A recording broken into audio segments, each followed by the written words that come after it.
Welcome to my kitchen. అండి సాంబార్ కావాల్సిన ingredients onion, టమాటా, radish, మునక్కాయలు, కావాల్సిన కూరగాయలన్నీ ఏమేమి ఉన్నాయో అవన్నీ వేసేసుకోండి. నేను బెండకాయ లాస్ట్లో వేసుకుంటాను, ముందుగానే వేసుకుంటే ఇది తొందరగా కుక్ అయిపోతుంది. సో నేను లాస్ట్లో వేసుకుంటాను. సో ఇవన్నీ ఇలా కలియబెట్టాలి. ఇవన్నీ కుక్ అయిపోయాక మనం దీంట్లో సాల్ట్ వేసుకుందాం.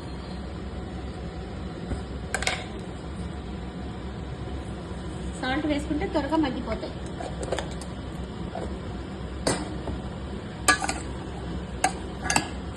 సో దీన్ని ఇలాగా ఒక 10 minutes ఇలాగా వదిలేద్దామండి.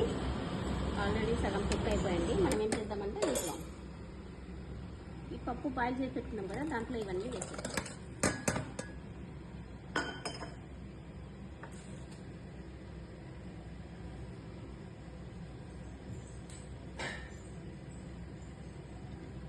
దీన్ని ఇక్కడికి షిఫ్ట్ చేసుకున్నాం అండి.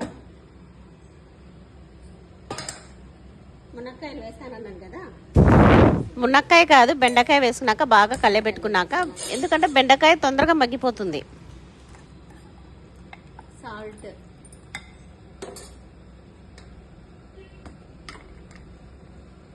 కారం, మీకు ఎంత కావాలో అంత కారం వేసుకోండి.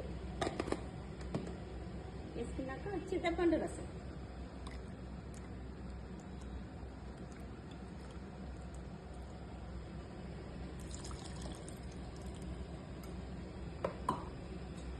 మొత్తం ఇలా కలియబెట్టేసుకొని ఉప్పు కారం సరిపోయిందని మనం చూసుకోండి ఫస్ట్.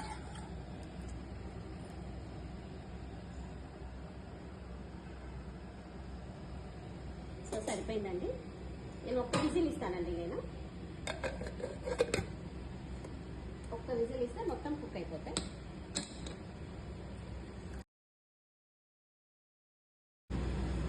ఓకే అండి, కుక్ అయిపోయింది. మనం విజిల్ తీసి చూద్దాం. ఆల్మోస్ట్ కుక్ అయిపోయింది. అయిపోయిందండి. చూద్దాం. సాంబార్ ఇట్లా షిఫ్ట్ చేస్తున్నాను.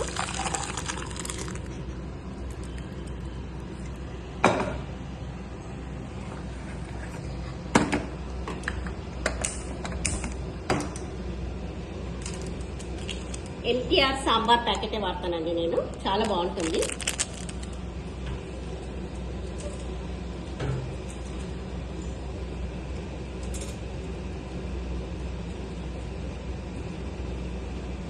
ఒక స్పూన్ అండి సాంబారు.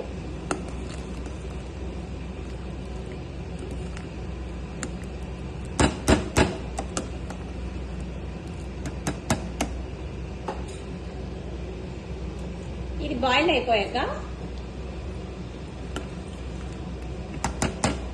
పోపు పెట్టుకుందామండి.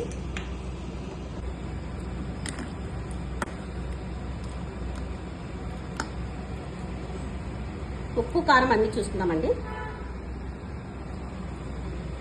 సాల్ట్ తక్కువైపోయింది, ఇంకొంచెం కదా. ఇప్పుడు పోపు పెట్టుకుందాం సాంబార్కి. కరివేపాకు,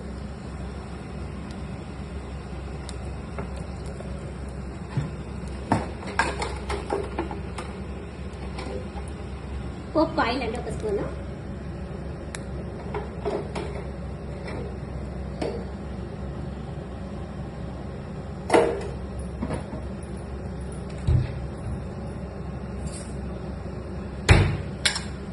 పోపుకి కావాలి ఆవాలు, జీలకర్ర, ధనియాలు,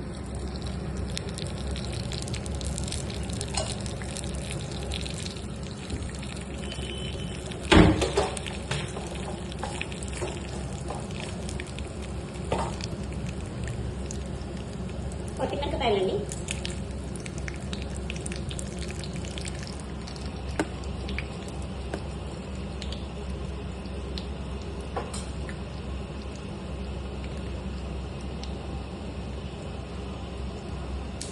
ఫైనల్ గా పోపు వేసేద్దాం.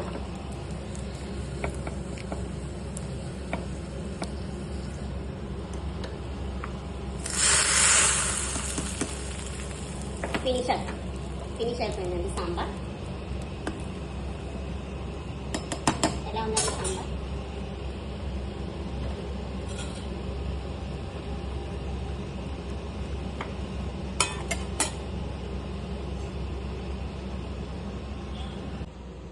బాయ్ ఫ్రెండ్స్, లైక్ చేయండి, షేర్ చేయండి, సబ్స్క్రైబ్ చేయండి.